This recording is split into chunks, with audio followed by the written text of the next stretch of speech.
Hello, and welcome to the Living Life Discourse on the Greatest Call channel, the global voice for expanding consciousness. Today, we're embarking on an enlightening journey, delving into a topic that might be a bit somber, but is incredibly essential: the top 5 global regrets of the dying. This poignant subject stems from a published article in July of 2012 by the National Library of Medicine, National Center of Biotechnology Information.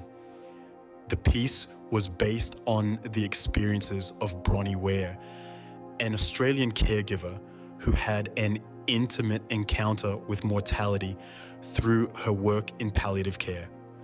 Her insights provide a stark mirror, reflecting the potential regrets we might face at the end of our journey if we don't live consciously. The understanding and prevention of these regrets are crucial to embracing a life of fulfillment and authenticity.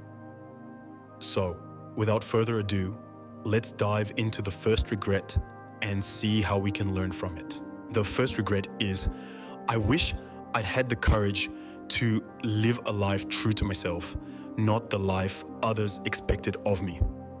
This regret resonates deep within many of us, a haunting echo of a life lived in the shadows of others' expectations. It's a regret rooted in the denial of our true selves, the suppression of our deepest desires, and the silencing of our authentic voices. Imagine a life where every decision you make is influenced by the desires of others. Your career, your relationships, your hobbies, all chosen not because they ignite a spark of passion within you, but because they fit into a preconceived mold of what your life should look like. This is the life many of us live, a life dictated by societal norms, family expectations, and the fear of judgment. The consequences of not living a life true to oneself can be profound. It can lead to a sense of emptiness, a nagging feeling of discontent, and a pervasive sadness that seeps into every corner of your existence. Living a life that is not your own can feel like wearing a mask, a facade that hides your true identity from the world and, more importantly, from yourself. So, what does it mean to live a life true to oneself? It means embracing who you truly are, acknowledging your desires, your dreams, your passions, and making them the guiding force of your life. It means standing up to societal pressure, defying expectations, and choosing a path that aligns with your authentic self. But how do we do this? How do we muster the courage to live a life true to ourselves? First, we need to understand ourselves. This requires introspection, a deep and honest examination of our desires, our values, and our passions. This self-understanding forms the foundation of an authentic life. Second, we need to have courage, the courage to defy expectations, to stand up to societal pressure, and to tread a path that is uniquely our own. This courage comes from within, from a belief in our worth and a conviction in our ability to shape our destiny. Lastly, we need to take action. Understanding and courage mean little if they are not translated into action. This involves making decisions that align with our authentic selves, even if they defy expectations or invite judgment. Living a life true to oneself is not an easy task. It requires courage, conviction, and a deep understanding of who we are. But the rewards are immeasurable. A life lived authentically is a life lived fully, a life rich in satisfaction, fulfillment, and happiness. Remember, it's your life. Make it count for you. The second regret is, I wish I hadn't worked so hard. This regret perhaps resonates with many of us who find ourselves caught in the relentless cycle of work, often prioritizing our professional commitments over our personal lives. The dangers of overwork are manifold and insidious. It's not just about the physical toll, although that's significant. Long hours at the office or the job site, or even at home, can lead to chronic stress, sleep deprivation, and a host of health issues. But beyond that, there's an emotional and social cost. When we're constantly working, we're missing out on time with loved ones, on opportunities to pursue hobbies and interests, on moments of quick reflection and relaxation. Work-life balance is not just a trendy buzzword. It's a vital aspect of leading a fulfilling life. It's about recognizing that while work is important, it's only one facet of our existence. Our relationships, our passions, our health, these matter too, and they deserve our time and attention. So, how do we go about maintaining this balance? First, it's crucial to set boundaries. This might mean deciding not to check your work emails after a certain hour, or making sure you take your full lunch break. It might mean saying no to extra projects that aren't essential to your job. Second, make time for rest and relaxation. This can be as simple as taking a few minutes each day to meditate or scheduling regular vacations to recharge. Third, prioritize your relationships. Make sure you're spending quality time with your loved ones and cultivating meaningful friendships. Finally, pursue your passions. Whether it's painting, running, cooking, or reading, make sure you have something in your life that brings you joy and fulfillment outside of work. Remember, work is a part of life, not the entirety of it. Don't let your life be defined solely by your job. Listen to the regret of those who've come before us and strive for a balanced life, where work is one part of a rich, varied tapestry of experiences. The third regret is, I wish I had had the courage to express my feelings. Now, let's take a moment to explore this sentiment. It's a regret that's deeply rooted in our relationships, our interactions, and our personal growth. When we talk about feelings, we're not just talking about love or anger. We're talking about a spectrum of emotions that define our human experience. Joy, sadness, fear, excitement, disappointment, all these emotions and more make us who we are. But why is it that we struggle to express them?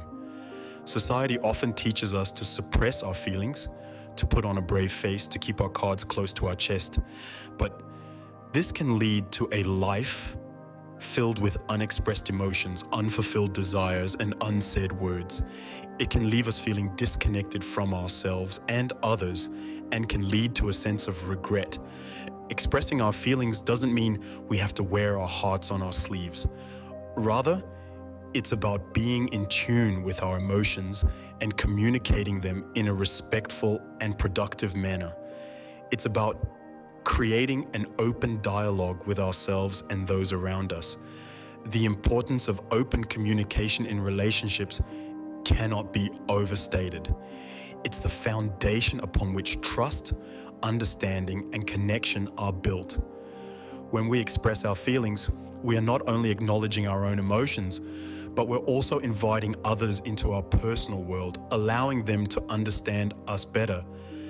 However, expressing feelings in a healthy way requires practice and mindfulness.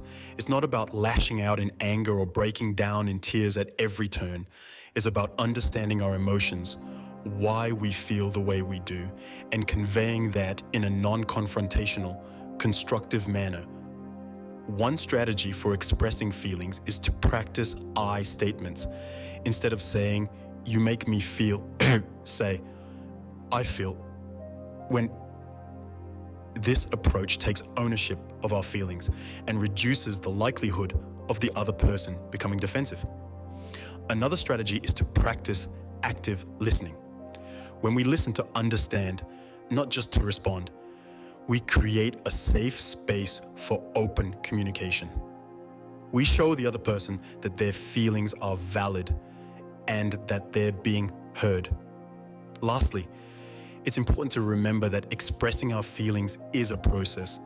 It's okay to stumble, to find it difficult, to need time to articulate what you're feeling.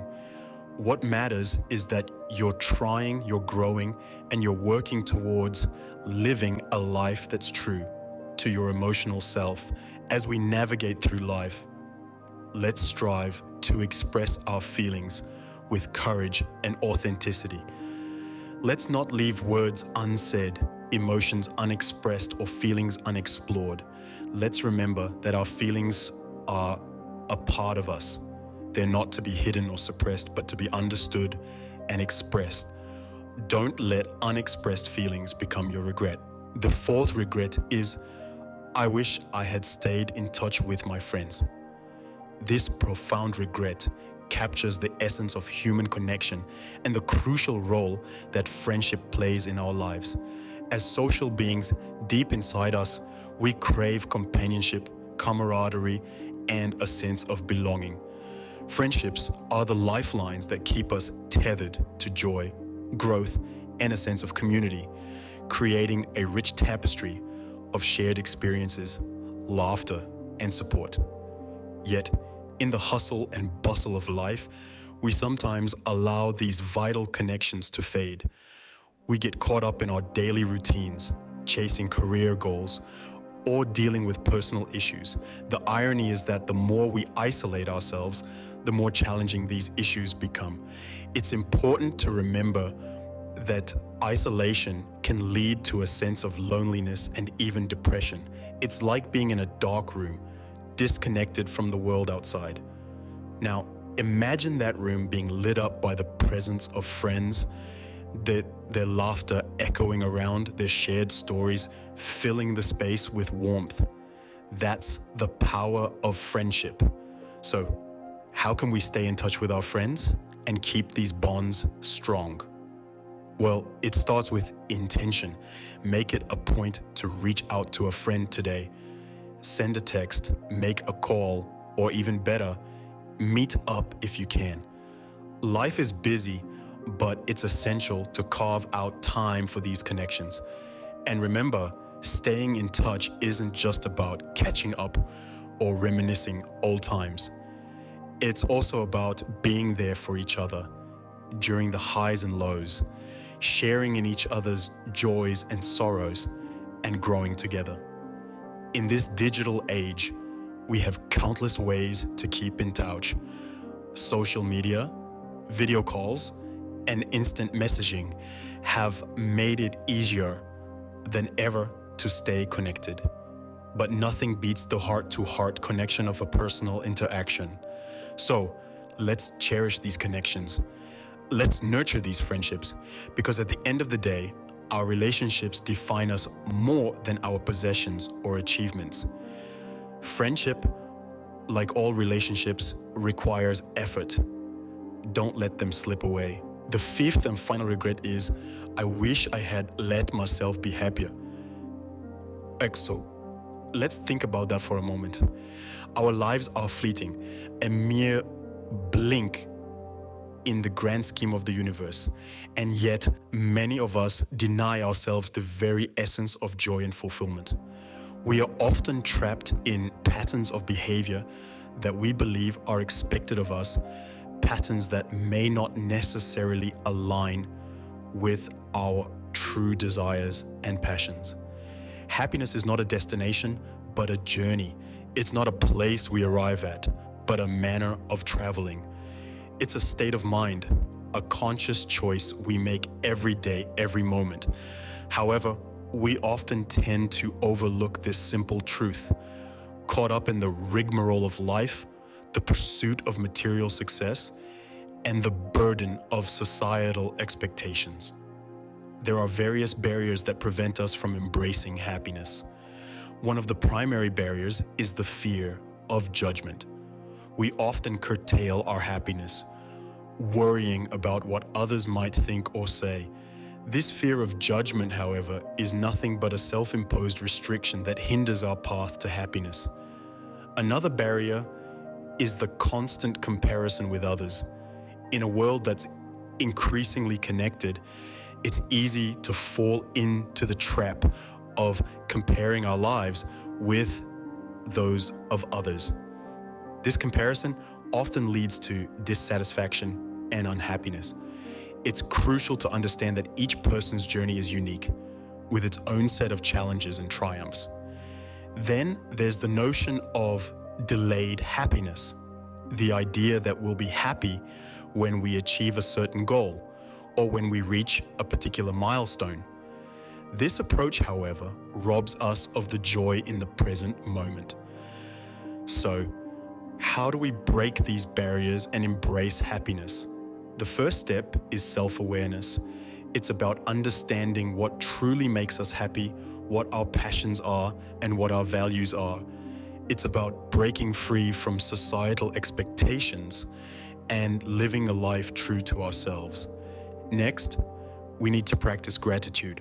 It's about appreciating the little things in life, the everyday miracles that we often take for granted. Gratitude helps us shift our focus from what we lack to what we have, fostering a sense of contentment and happiness. Lastly, it's about being present in the moment.